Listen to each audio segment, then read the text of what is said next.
ನಮಸ್ಕಾರ ಸ್ನೇಹಿತರೆ. ಧಾರವಾಡದಿಂದ ಲಡಾಖ್ ಜರ್ನಿಯ 11ನೇ ದಿನ. ನಿನ್ನೆ ಲೇ ಎಲ್ಲ ಸುತ್ತಿ ಮಾರ್ನಿಂಗ್ ಎದ್ದು ಲಡಾಖ್ನ ಫೇಮಸ್ ಲೇಕ್ ಪೆಂಗಾಂಗ್ ಲೇಕ್ ಕಡೆ ಹೊರಟ್ವಿ. ಹೋಗೋ ದಾರಿಯಲ್ಲಿ ಬುದ್ಧ ದೇವರ ಒಂದು ಮೆರವಣಿಗೆ ಹೋಗ್ತಾ ಇತ್ತು. ದೇವರಿಗೆ ಕೈ ಮುಗಿದು ಮುಂದೆ ಹೊರಟ್ವಿ. ನಾನು ಇಲ್ಲಿವರೆಗೂ ಸಾಕಷ್ಟು ಟಫ್ ರೋಡ್ ನೋಡಿದ್ದೇನೆ, ಬಟ್ ಇದು ಒಂದು ಕೈ ಜಾಸ್ತಿ ಅಂತಲೇ ಹೇಳ್ಬೋದು. ನಾವು ಈ ರೋಡ್ನಲ್ಲಿ ಹೋಗ್ತಾ ಇದ್ದೀವಲ್ವಾ, ಇದರ ಹೆಸರು ಚಾಂಗ್ಲಾ ಪಾಸ್ ಅಂತ ಹೇಳಿ. ಸುಮಾರು 17,500 ಫೀಟ್ ಹೈಟ್ನಲ್ಲಿರೋ ಹಿಮದ ಬೆಟ್ಟ. ಇದನ್ನು ಹತ್ತಿ ಬರೋ ಅಷ್ಟರಲ್ಲಿ ಅರ್ಧ ಜೀವ ಆಗೋಯ್ತು. ನಮ್ಮ ಬೈಕ್ ಕೂಡ ಹೇಳ್ತಾ ಇತ್ತು, ಸಾಕು ನಿಲ್ಲಿಸು ಯಜಮಾನ, ಸ್ವಲ್ಪ ನನಗೂ ರೆಸ್ಟ್ ಕೊಡು, ಸುಸ್ತಾಗಿದೆ ನನಗೆ ಅಂತ ಹೇಳ್ತಾ ಇತ್ತು.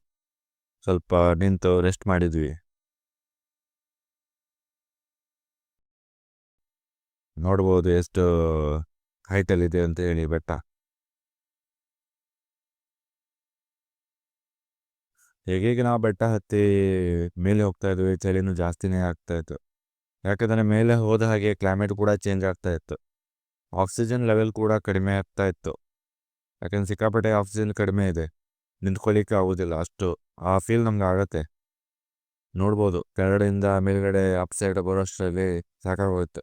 ಒಂದು 40-50 ಕಿಲೋಮೀಟ್ರ್ ಹತ್ತಿ ಬರೋಷ್ಟರಲ್ಲಿ ಒಂದು ಇಲ್ಲಂದ್ರೆ ಒಂದು 2-3 ಗಂಟೆ ನಮ್ಗೆ ಹಿಡಿತಾ ಇತ್ತು. ಒಂದಷ್ಟು ಅಪ್ ಇದೆ, ಗಾಡಿ ಬೇಗ ಪಿಕಪ್ ತೊಗೊಳ್ತಾ ಇರಲಿಲ್ಲ, ಮತ್ತು ಗಾಡೀಲಿ ವೇಟ್ ಕೂಡ ಇತ್ತಲ್ಲ, ಲಗೇಜ್ ಎಲ್ಲ. ಹೀಗಾಗಿ ಅದರಲ್ಲಿ ಒಂದು ಕಡೆ ಗಾಳಿ ನಮ್ಮನ್ನ ಮೇಲಿದ್ದ ಕೆಳಗಡೆ ತಾಗ್ತಾ ಇತ್ತು. ನಾವು ಮೇಲ್ಗಡೆ ಹತ್ತಾ ಇದ್ವಿ, ಗಾಳಿ ಜೋರ ಬಂದು ನಮ್ಮೊಂದು ಕೆಳಗಡೆ ದೂಡ್ತಾ ಇತ್ತು. ಅಷ್ಟು ಜೋರು ಗಾಳಿ ಬಂದರೆ ಜೋರು ಬೀಸ್ಬಿಡತ್ತೆ. ನಾವೇನಾದ್ರೂ ನಿಂತು ಸ್ವಲ್ಪ ರೆಸ್ಟ್ ಮಾಡುವ ಅಂತ ನಿಂತ್ಕೊಂಡ್ರೆ ನಮ್ಗೆ ಅದೇ ಲಾಸ್ಟ್ ರೆಸ್ಟ್ ಆಗಿಬಿಡುತ್ತೆ. ಯಾಕಂದರೆ ಅಷ್ಟು ಚಳಿಗೆ ಅಲ್ಲೇ ನಿಂತು ಬಿಡ್ತೇವೆ ನಾವು, ಮೂಮೆಂಟ್ ಮಾಡೋಕ್ಕಾಗಲ್ಲ, ಕೈ ಬೆರಳಾಯಿತು, ಬಾಡಿ ಅಷ್ಟು ಕೋಲ್ಡ್ ಇದೆ. ಮತ್ತು ನಾವು ಉಸಿರಾಡೋ ಗಾಳಿ ಸಹ ತುಂಬ ಕೋಲ್ಡ್ ಆಗಿರುತ್ತೆ. ಯಾಕಂದರೆ ಮೊದಲೇ ಸ್ನೋ ಇರುತ್ತಲ್ಲ ಸಿಕ್ಕಾಪಟ್ಟೆ. ಹೀಗಾಗಿ ಹಾಗೂ ಈಗ ಮಾಡಿ ಒಂದು 17,000 ಫೀಟ್ ಹತ್ತಿ ಬಂದು ಸ್ವೀಟ್ ಮೆಮೊರೀಸ್ ಅಂದರೆ ಒಂದು ಫೋಟೋ ಇರಲಿ ಅಂತೇಳಿ ಆ್ಯಕ್ಚುಲಿ ಒಂದು ವಿಡಿಯೋ ಮಾಡುವಂತ ಇತ್ತು. ಬಟ್ ಮೊಬೈಲ್ ತೆಗೆದು ಬರೋಕೆಯಿಂದ ಫೋಟೋ ವಿಡಿಯೋ ಎಲ್ಲ ಮಾಡ್ಬೇಕಂತ ಭಾಳ ಕಷ್ಟ. ಅದಕ್ಕೆ ಒಂದು ಫೋಟೋ ಅಷ್ಟೇ ತೆಗೆಸ್ಕೊಂಡ್ವಿ. ಅಲ್ಲಿಂದ ಸೀದಾ ಕೆಳಗಡೆ ಬಂದ್ವಿ. ಕೆಳಗಡೆ ಬರುವಾಗ ಏನಾಯ್ತು ಅಂದರೆ ಸ್ನೋ ಸ್ಟಾರ್ಟ್ ಆಗಿಬಿಡ್ತು. ನಾವು ಎಕ್ಸ್ಪೆಕ್ಟ್ ಮಾಡಿರಲಿಲ್ಲ ಸ್ನೋ ಸ್ಟಾರ್ಟ್ ಆಗುತ್ತೆ ಅಂತೇಳಿ. ಸ್ನೋ ಮಳೆ ಸ್ಟಾರ್ಟ್ ಆಗೋಗ್ಬಿಡ್ತು. ಆಲ್ರೆಡಿ ಚಳಿಲಿದ್ವಿ, ಅದ್ರ ಜೊತೆ ಇದೊಂದು ಹೇಗೋ ಸಿಕ್ಕಾಪಟ್ಟೆ ಚಳಿ ಆಗ್ತಿತ್ತು. ಅದ್ರ ದೇವ್ರ ಜಪ ಮಾಡ್ಕೊಂಡು ಸೀದಾ ಹೇಗೋ ಕೆಳಗಡೆ ಬಂದ್ವಿ.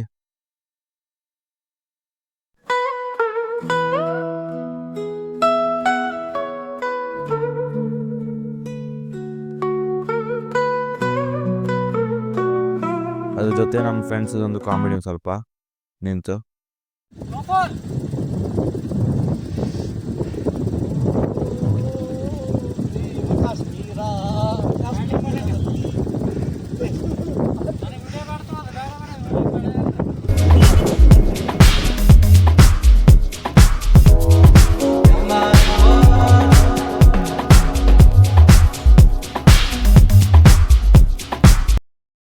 ಇನ್ನೊಂದು ಪ್ರಾಬ್ಲಮ್ ಏನಾಯಿತು ಅಂದರೆ ನನ್ನ ಬೈಕ್ದು ಬ್ರೇಕ್ ಫೇಲ್ ಆಗಿಬಿಡ್ತು.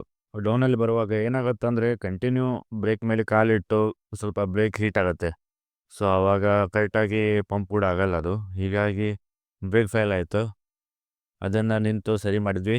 ಈ ಥರ ಸಿಚುವೇಶನ್ಸ್ ಎಲ್ಲ ಬರ್ತಾ ಇರುತ್ತೆ. ಹೀಗಾಗಿ ಎಲ್ಲದಕ್ಕೂ ರೆಡಿಯಾಗಿರ್ಬೇಕು ನಾವು. ಸೊ ಯಾಕಂದರೆ ಅದು ಲಾಂಗ್ ಜರ್ನಿ ಅಂದರೆ ಯಾವುದೂ ಇರೋಲ್ಲ, ಹತ್ತಿರದಲ್ಲಿ ಯಾವುದೇ ಗ್ಯಾರೇಜ್ ಆಗಿರ್ಬೋದು, ಯಾವುದೂ ಇರೋಲ್ಲ. ಸಣ್ಣ ಪುಟ್ಟ ಪ್ರಾಬ್ಲಮ್ ಬಂದಾಗ ನಾವೇ ಅದನ್ನು ಸರಿ ಮಾಡಬೇಕು. ಹೇಗೋ ಮಾಡಿ ಬೈಕ್ನ ಒಂದು ಸರಿ ಮಾಡಿ ಅಲ್ಲಿಂದ ಪ್ಯಾಂಗಾಂಗ್ ಲೇಕ್ ಹತ್ತಿರ ಬಂದ್ವಿ. ನೋಡ್ಬೋದು ವ್ಯೂ ಹೇಗಿದೆ ಅಂತೇಳಿ. ಪ್ಯಾಂಗಾಂಗ್ ಲೇಕ್ ಎಷ್ಟು ಚೆನ್ನಾಗಿದೆ ಅಂಥೇಳಿ. ನಮ್ಮ ಸೈಡ್ ಕೆರೆ ಅಂತ ಹೇಳ್ತೀವಲ್ಲ, ಅದೇ ಕೆರೆನೇ ಇದು. ಸಿಕ್ಕಾಪಟ್ಟೆ ದೊಡ್ಡದು ಇದು. ನೋಡ್ಬೋದು ಹೇಗೆ ಚೆನ್ನಾಗಿ ಕಾಣಿಸ್ತಿದೆ. ಪ್ಯಾಂಗಾಂಗ್ ಲೇಕ್ ಹತ್ರನೇ ಟೆಂಟ್ ಸಿಗುತ್ತೆ. 1,000ರಿಂದ 2,000 ತನಕ ನಿಮಗೆ ಟೆಂಟ್ ಸಿಗುತ್ತೆ. ಹೀಗಾಗಿ ಟೆಂಟ್ ನೋಡಿದ್ವಿ. ಮಳೆ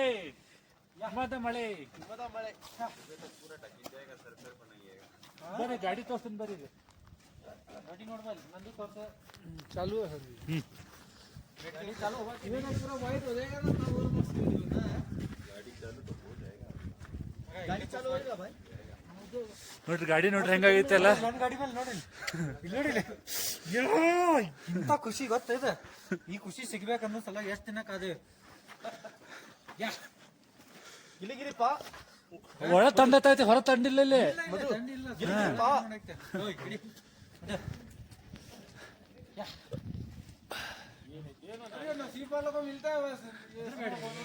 ಹಾ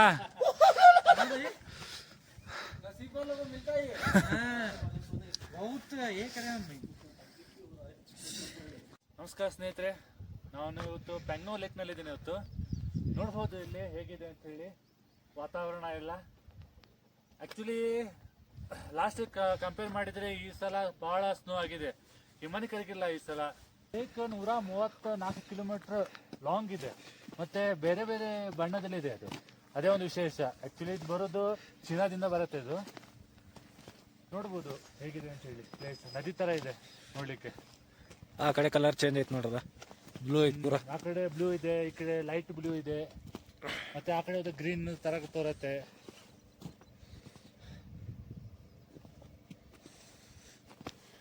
ಚೆನ್ನಾಗಿದೆ. ಚಳಿ ಮಾತ್ರ ಸಿಕ್ಕಾಪಟ್ಟೆ ಇದೆ, -ಡಿಗ್ರಿಯಲ್ಲಿದ್ದೀವಿ.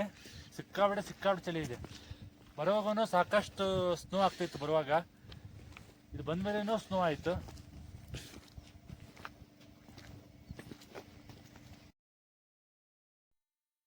ನೈಟೆಲ್ಲ ಸಾಕಷ್ಟು ಸ್ನೋ ಬಿದ್ದಿತ್ತು. ನೋಡ್ಬೋದು ಬೈಕ್ ಮೇಲೆಲ್ಲ ಎಷ್ಟು ಸ್ನೋ ಬಿದ್ದಿದೆ ಅಂತೇಳಿ. ಬೆಳಗ್ಗೆ ಎದ್ದು ಬೈಕ್ ಸ್ಟಾರ್ಟ್ ಆಗುತ್ತೆ ಇಲ್ಲವೋ ಅಂತ ಅದೊಂದು ಚಿಂತೆ ಇತ್ತು. ಪುಣ್ಯಕ್ಕೆ ಎಲ್ಲರ ಬೈಕೂ ಸ್ಟಾರ್ಟ್ ಆಯಿತು. ಆಮೇಲೆ ಲೇಕ್ ಹತ್ರ ಫೋಟೋ ಎಲ್ಲ ತೆಗೆಸ್ಕೊಂಡು ನಮ್ಮದು ಜರ್ನಿ ನಮ್ಮ ಮನಾಲಿ ಕಡೆ ಶುರು ಮಾಡಿದ್ವಿ. ನಾವು ನಿನ್ನೆ ಬಂದಿರೋ ದಾರಿಯಲ್ಲಿ ಮತ್ತೆ ಹೋಗಬೇಕಿತ್ತು. ನೈಟ್ ಸಿಕ್ಕಾಪಟ್ಟೆ ಸ್ನೋ ಆಗಿತ್ತು. ಹೀಗಾಗಿ ರಿಟರ್ನ್ ಹೋಗೋವೂ ಸ್ನೋ ಸ್ಟಾರ್ಟ್ ಆಗೋಗಿತ್ತು. ಸೊ ರೋಡ್ ಫುಲ್ ಜಾರ್ತಾ ಇತ್ತು. ಎಲ್ಲಿ ಸ್ಕಿಡ್ ಆಗಿ ಬೀಳುತ್ತೇವೇನೋ ಅಂತ ಅದೊಂದು ಭಯ ಇತ್ತು. ಭಾಳ ಸ್ಲೋ ಆಗಿ ಕೇರ್ಫುಲ್ಲಾಗಿ ಬಂದ್ವಿ. ನಾವು ಧಾರವಾಡದಿಂದ ಬಿಡೋ ಮುಂಚೆನೇ ಬೈಕ್ ಟೈರೆಲ್ಲ ಚೇಂಜ್ ಮಾಡಿಸ್ಕೊಂಡು ಬಂದಿದ್ವಿ. ಯಾಕಂದರೆ ಹೀಗೆಲ್ಲ ಇರತ್ತೆ ಅನ್ನೋದು ಸ್ವಲ್ಪ ನಮಗೂ ಇತ್ತು. ಹೀಗಾಗಿ ಟೈರೆಲ್ಲನೂ ಹೊಸದು ಹಾಕ್ಸ್ಕೊಂಡು ಬಂದಿದ್ವಿ. ನೋಡ್ಬೋದು ವಾತಾವರಣ ಎಲ್ಲ ಹೇಗಿದೆ ಅಂತೇಳಿ.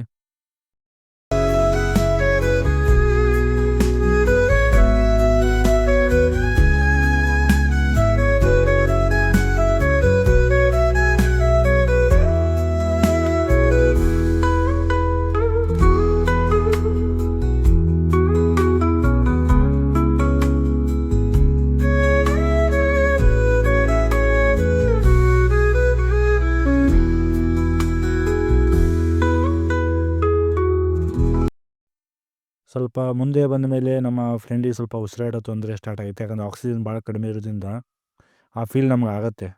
ಸೊ ಒಂದು ಆಕ್ಸಿಜನ್ ಕ್ಯಾನ್ ತೊಗೊಂಡೋಗಿದ್ವಿ ನಾವು ಸೇಫ್ಟಿಗೆ ಅಂತೇಳಿ. ಅದೀಗ ಉಪಯೋಗ ಬಂತು.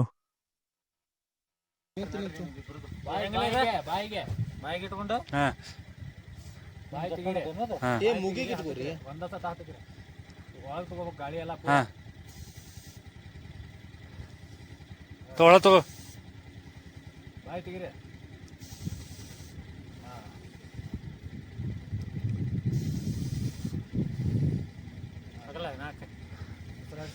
ನೀವು ಸ್ವಲ್ಪ ತೋರಿ ಔಷಧಿ ಕಡಿಮೆ ಹಾಕತ್ತೀರಿ ತೋರಿ ನೀವು. ನಿಂಗೆ ಬೇಕೇನೆ ಮತ್ತೆ ಆಕ್ಸಿ ಕಡಿಮೆ ಇದ್ದಿ ಏನ್ ಬಿ ಸ್ಟ್ರಾಂಗ್.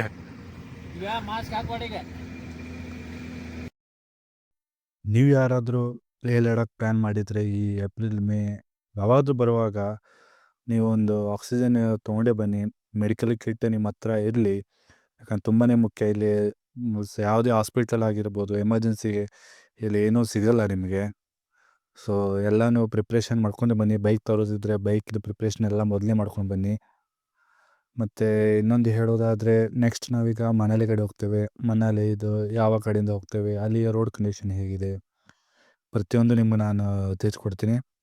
ಸಿಗೋಣ ಮುಂದಿನ ವಿಡಿಯೋದಲ್ಲಿ. ಚಾನಲ್ನ ಸಬ್ಸ್ಕ್ರೈಬ್ ಮಾಡ್ಕೊಳ್ಳಿ, ಹಾಗೆ ಲೈಕ್ ಕೂಡ ಮಾಡಿ. ಸಿಗೋಣ ಮುಂದಿನ ವಿಡಿಯೋದಲ್ಲಿ.